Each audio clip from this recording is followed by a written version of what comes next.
श्रीमान रामेश्वर गारू जी, रामू जी, वरुण दास जी, टीवी 9 की पूरी टीम, मैं आपके नेटवर्क के सभी दर्शकों का, यहां उपस्थित सभी महानुभावों का अभिनंदन करता हूं। इस समिट के लिए बधाई देता हूं। टीवी 9 नेटवर्क का विशाल रीजनल ऑडियंस है और अब तो टीवी 9 का एक ग्लोबल ऑडियंस भी तैयार हो रहा है।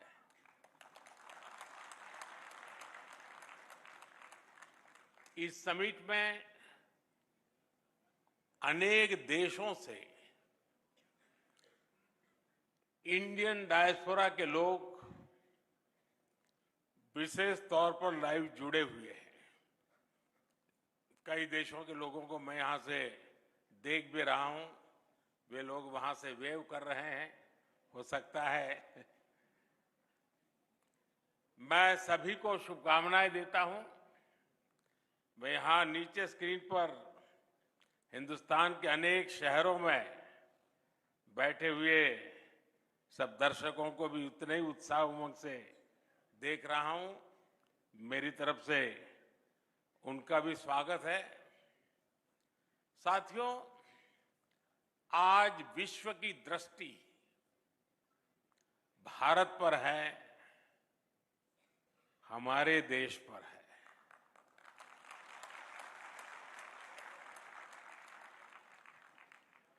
दुनिया में आप किसी भी देश में जाएं, वहां के लोग भारत को लेकर एक नई जिज्ञासा से भरे हुए हैं।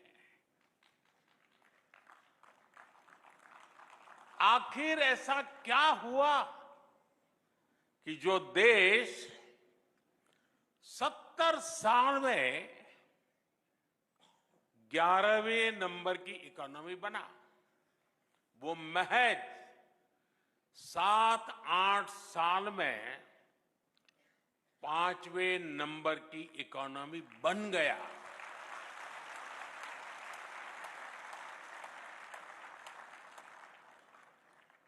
अभी आईएमएफ के नए आंकड़े सामने आए हैं। वो आंकड़े कहते हैं कि भारत दुनिया की एकमात्र मेजर इकोनॉमी है जिसने 10 वर्षों में अपने जीडीपी को डबल किया है।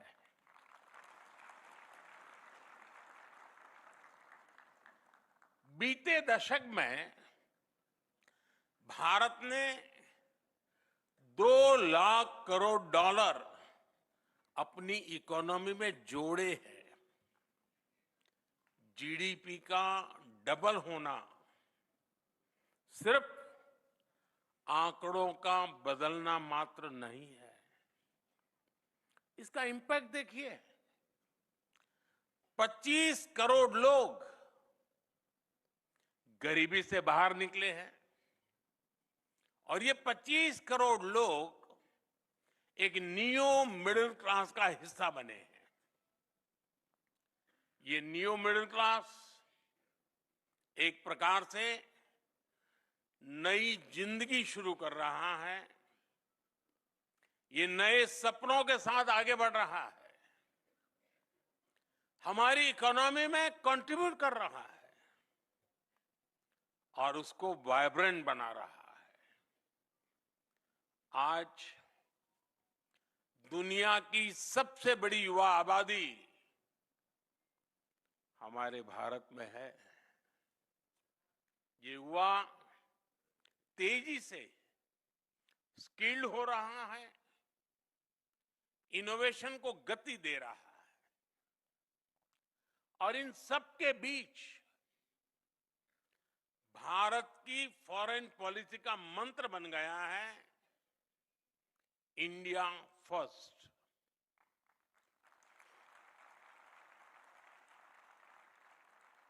एक जमाने में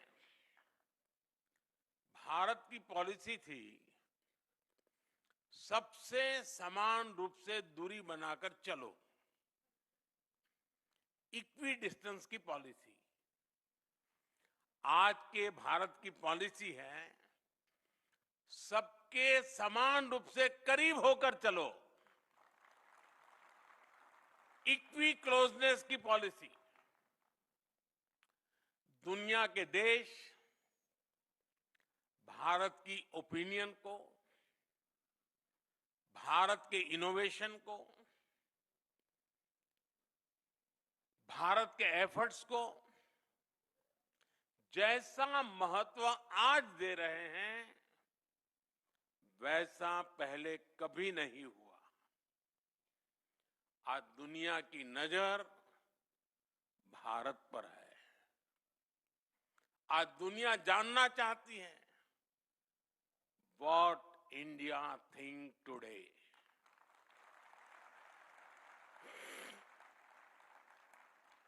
साथियों, भारत आज वर्ल्ड ऑर्डर में सिर्फ पार्टिसिपेट ही नहीं कर रहा बल्कि फ्यूचर को शेप और सिक्योर करने में योगदान दे रहा है।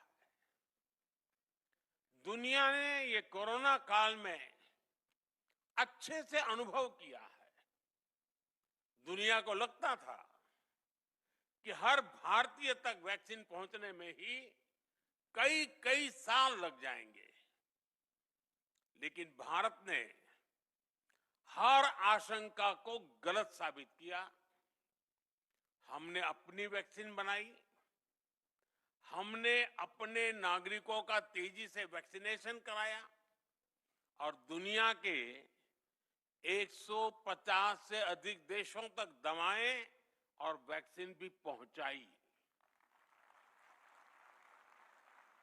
आज दुनिया, और जब दुनिया संकट में थी तब भारत की ये भावना दुनिया के कोने कोने तक पहुंची कि हमारे संस्कार क्या है, हमारा तौर तरीका क्या है। साथियों, अतीत में दुनिया ने देखा है कि दूसरे विश्व युद्ध के बाद जब भी कोई वैश्विक संगठन बना उसमें कुछ देशों की ही मोनोपोली रही। भारत ने मोनोपोली नहीं बल्कि मानवता को सर्वोपरि रखा।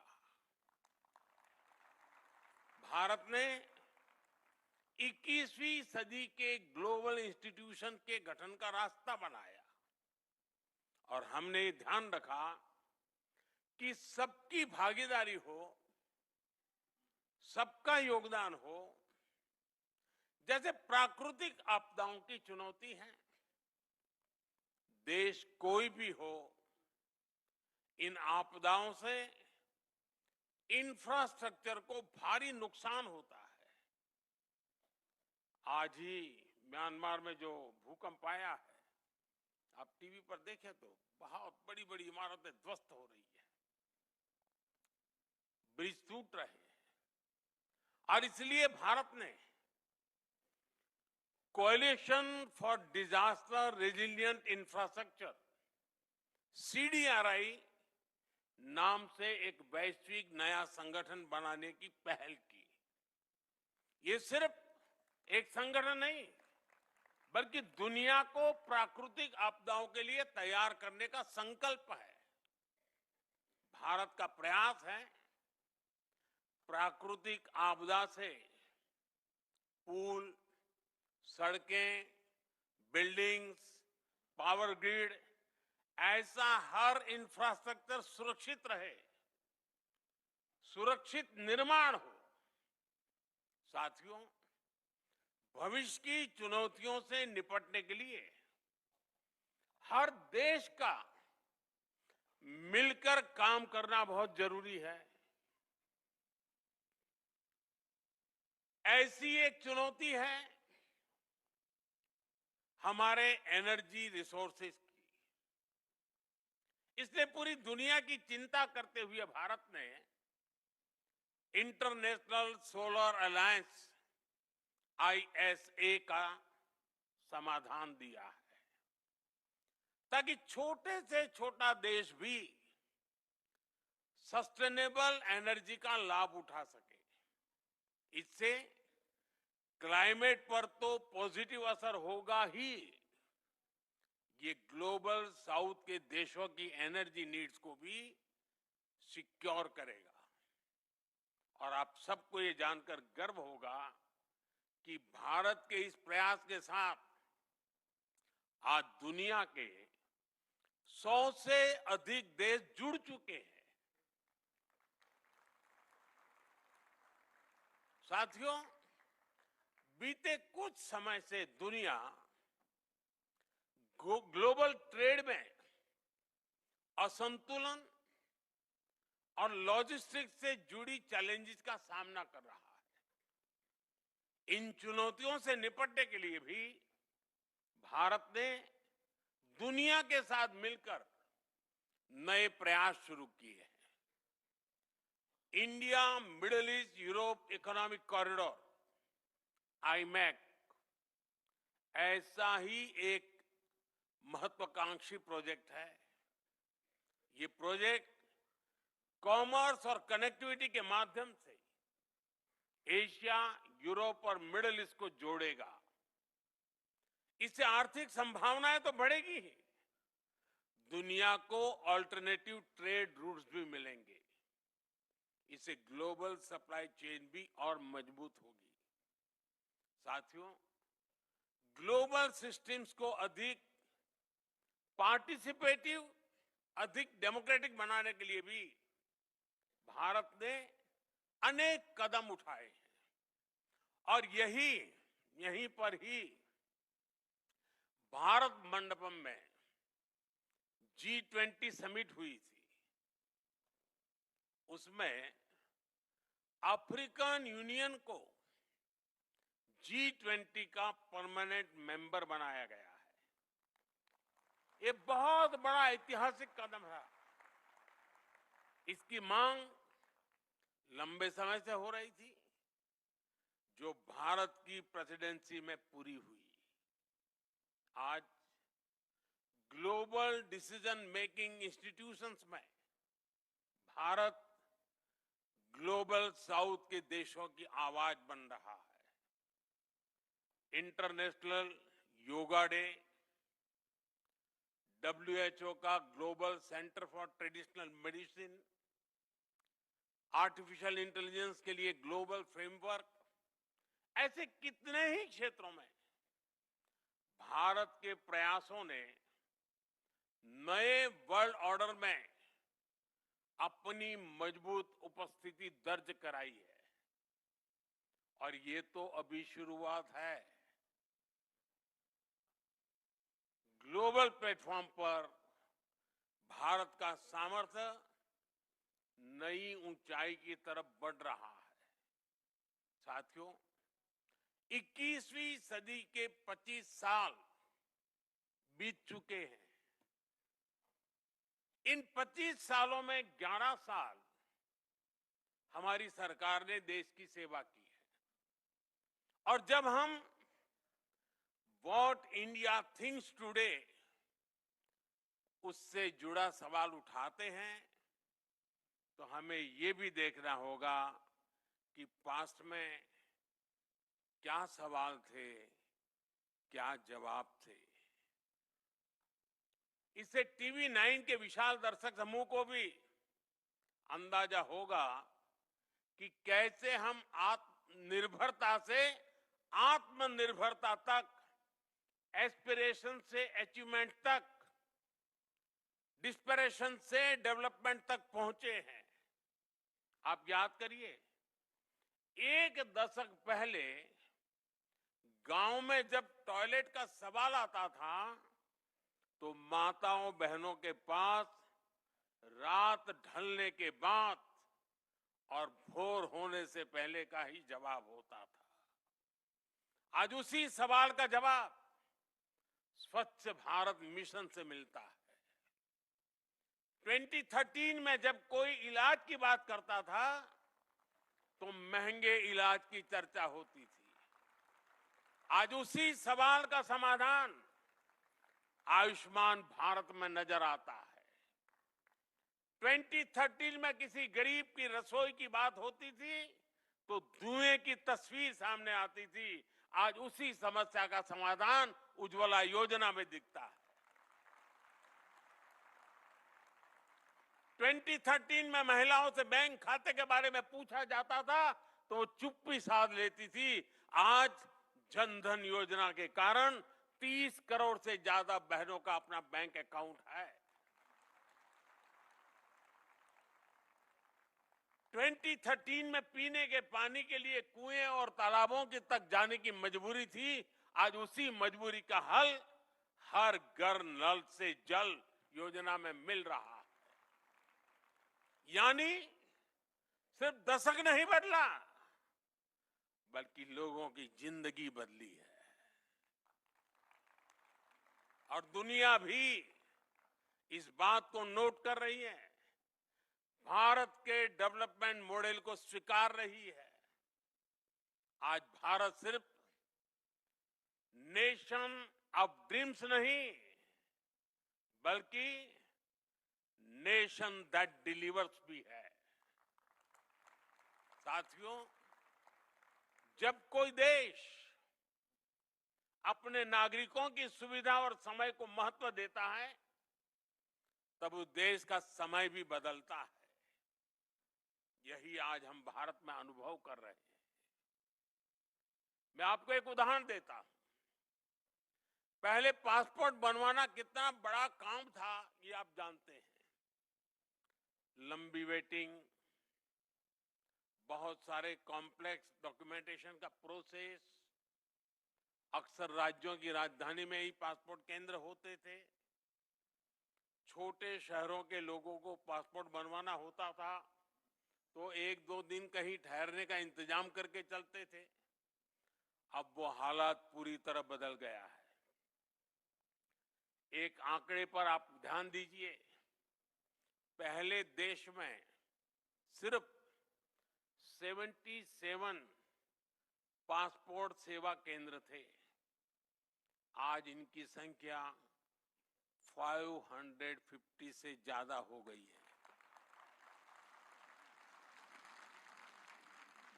पहले पासपोर्ट बनवाने में, और मैं 2013 के पहले की बात करूं, मैं पिछली शताब्दी की बात नहीं कर रहा हूं। पासपोर्ट बनवाने में जो वेटिंग टाइम 50 दिन तक होता था वो अब 5-6 दिन तक सिमट गया है। साथियों, ऐसी ही ट्रांसफॉर्मेशन हमने बैंकिंग इंफ्रास्ट्रक्चर में भी देखा है। हमारे देश में 50-60 साल पहले बैंकों का नेशनलाइजेशन किया गया, ये कहकर कि इससे लोगों को बैंकिंग सुविधा सुलभ होगी। इस दावे की सच्चाई हम जानते हैं।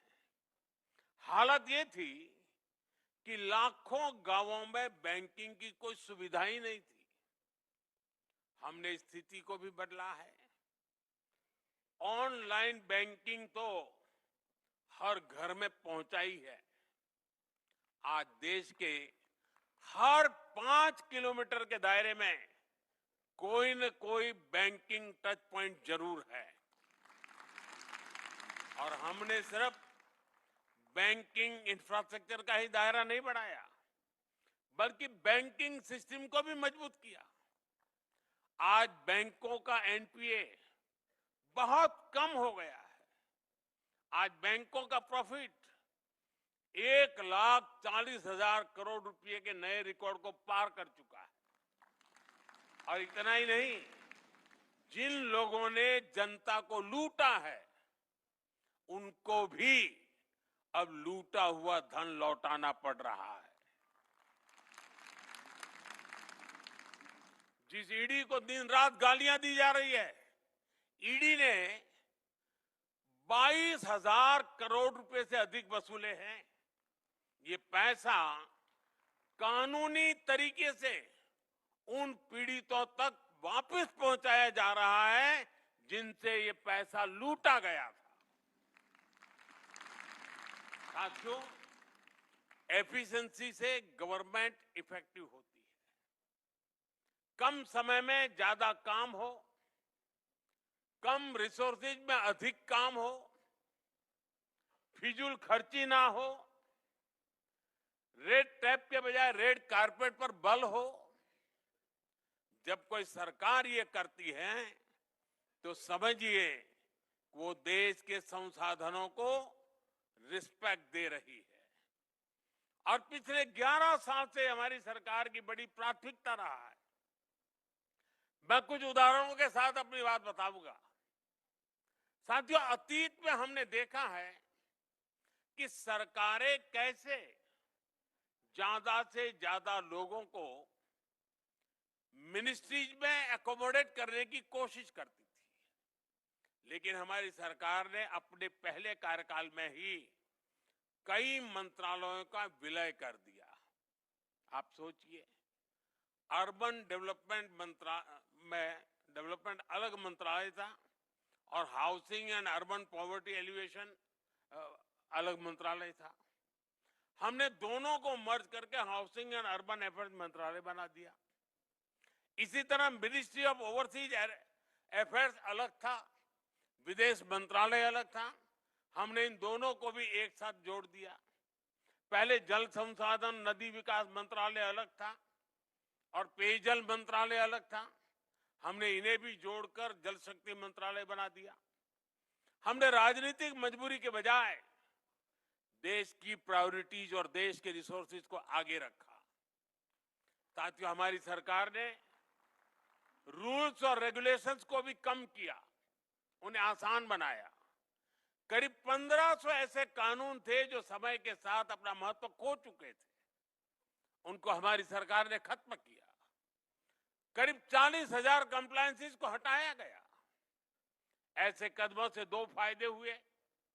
एक तो जनता को हैरेसमेंट से मुक्ति मिली और दूसरा सरकारी मशीनरी की एनर्जी भी बची।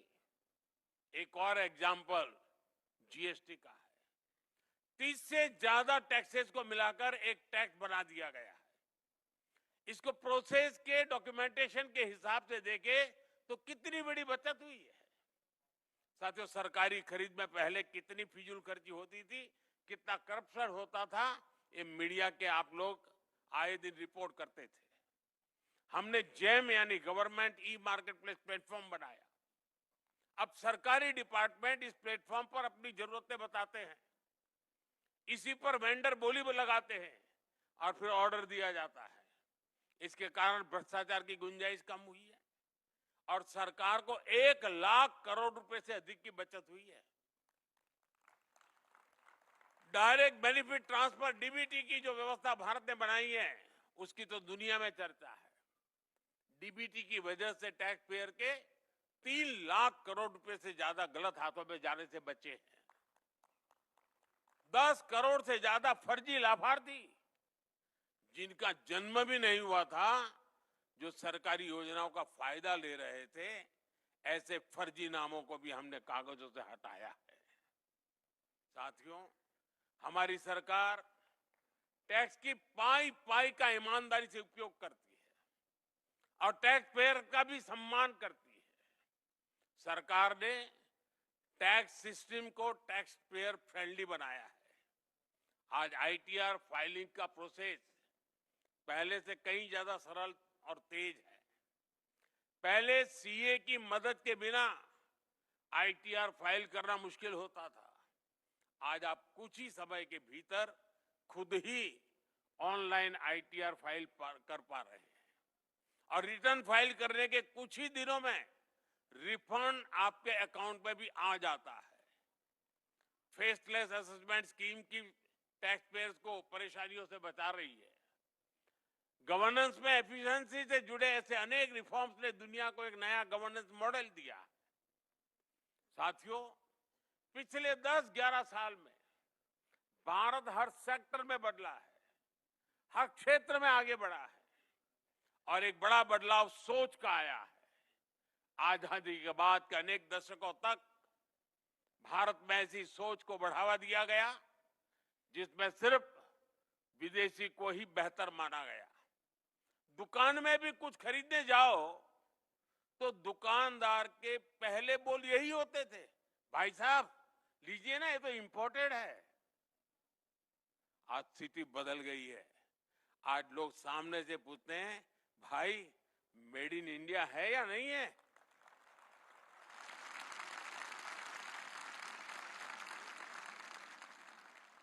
साथियों, आज हम भारत की मैन्युफैक्चरिंग एक्सेलेंसी का एक नया रूप देख रहे हैं। अभी 3-4 दिन पहले ही एक न्यूज आई है कि भारत ने अपनी पहली एमआरआई मशीन बना ली है। अब सोचिए, इतने दशकों तक हमारे यहां विदेशी एमआरआई मशीन ही नहीं थी। अब made in India MRI machine होगी तो जांच की कीमत भी बहुत कम हो जाएगी। साथियों, आत्मनिर्भर भारत और मेक इन इंडिया अभियान ने देश के मैन्युफैक्चरिंग सेक्टर को एक नई ऊर्जा दी। पहले दुनिया भारत को ग्लोबल मार्केट कहती थी, आज वही दुनिया भारत को एक बड़े मैन्युफैक्चरिंग हब के रूप में देख रही है। ये सक्सेस कितनी बड़ी है, इसके उदाहरण आपको हर सेक्टर में मिलेंगे। जैसे हमारी मोबाइल फोन इंडस्ट्री है, 2014-15 में हमारा एक्सपोर्ट $1 बिलियन तक भी नहीं था, लेकिन एक दशक में हमने $20 बिलियन के फिगर से भी आगे निकल चुके हैं। आज भारत ग्लोबल टेलीकॉम और नेटवर्किंग इंडस्ट्री का एक पावर सेंटर बनता जा रहा है। ऑटोमोटिव सेक्टर की सक्सेस से भी आप अच्छी तरह परिचित है। इससे जुड़े कंपोनेंट्स के एक्सपोर्ट भी भारत में एक नई पहचान बना रहे हैं। पहले हम बहुत बड़ी मात्रा में मोटरसाइकिल पार्ट्स इंपोर्ट करते थे, लेकिन आज भारत में बने पार्ट्स यूएई और जर्मनी जैसे अनेक देशों तक पहुंच रहे हैं। सोलर एनर्जी सेक्टर ने भी सफलता के नए आयाम गढ़े। हमारे सोलर सेल्स, सोलर मॉड्यूल का इंपोर्ट कम हो रहा है और एक्सपोर्ट 23 गुना तक बढ़ गया है। बीते एक दशक में हमारा डिफेंस एक्सपोर्ट भी 21 गुना बढ़ा है। ये सारी अचीवमेंट्स देश की मैन्युफैक्चरिंग इकोनॉमी की ताकत को दिखाती है। ये दिखाती है कि भारत में कैसे हर सेक्टर में नई जॉब्स भी क्रिएट हो रही है। साथियों, TV9 की समिट में विस्तार से चर्चा होगी, अनेक विषयों पर मंथन होगा। आज हम जो भी सोचेंगे, जिस भी विजन पर आगे बढ़ेंगे, वो हमारे आने वाले कल को, देश के भविष्य को डिजाइन करेगा। पिछली शताब्दी के इसी दशक में भारत ने एक नई ऊर्जा के साथ आजादी के लिए नई यात्रा शुरू की थी और हमने 1947 में आजादी हासिल करके भी दिखाई। अब इस दशक में हम विकसित भारत के लक्ष्य के लिए चल रहे हैं और हमें 2047 तक विकसित भारत का सपना जरूर पूरा करना है। और जैसा मैंने लाल किले से कहा है, इसमें सबका प्रयास आवश्यक है। इस समिट का आयोजन कर TV9 ने भी अपनी तरफ से एक पॉजिटिव इनिशिएटिव लिया है। एक बार फिर आप सभी को इस समिट की सफलता के लिए मेरी ढेर सारी शुभकामनाएं हैं। मैं TV9 को विशेष रूप से बधाई दूंगा, क्योंकि पहले भी मीडिया हाउस समिट करते रहे हैं, लेकिन ज्यादातर एक छोटे से 5 स्टार होटल के कमरे में वो समिट होती थी और बोलने वाले भी वही, सुनने वाले भी वही, कमरा भी वही।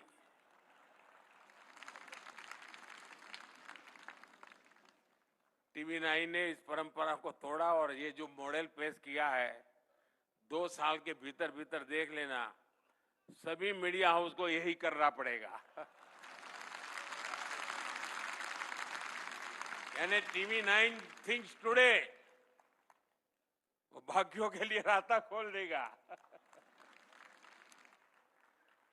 मैं इस प्रयास के लिए बहुत बहुत अभिनंदन करता हूं आपकी पूरी टीम को। और सबसे बड़ी खुशी की बात है कि आपने इस इवेंट को एक मीडिया हाउस की भलाई के लिए नहीं, देश की भलाई के लिए आपने उसकी रचना की।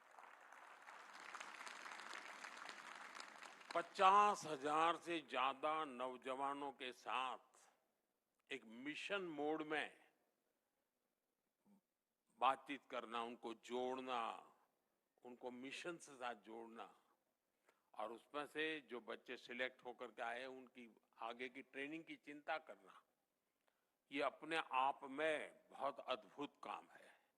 मैं आपको बहुत बधाई देता हूं। जिन नौजवानों से मुझे यहां फोटो निकलवाने का मौका मिला है, मुझे भी खुशी हुई कि देश के होनहार लोगों के साथ मैं अपनी फोटो निकलवा पाया।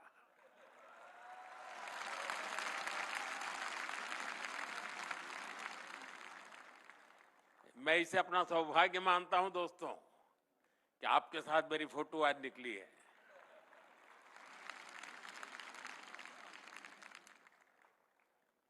और मुझे पक्का विश्वास है कि सारी युवा पीढ़ी जो मुझे दिख रही है, 2047 में जब देश विकसित भारत बनेगा, सबसे ज्यादा बेनिफिशियरी आप लोग हैं।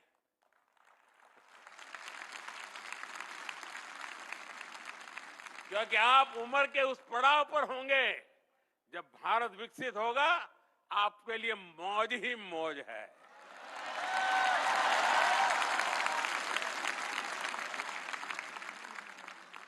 आपको बहुत बहुत शुभकामनाएं। धन्यवाद।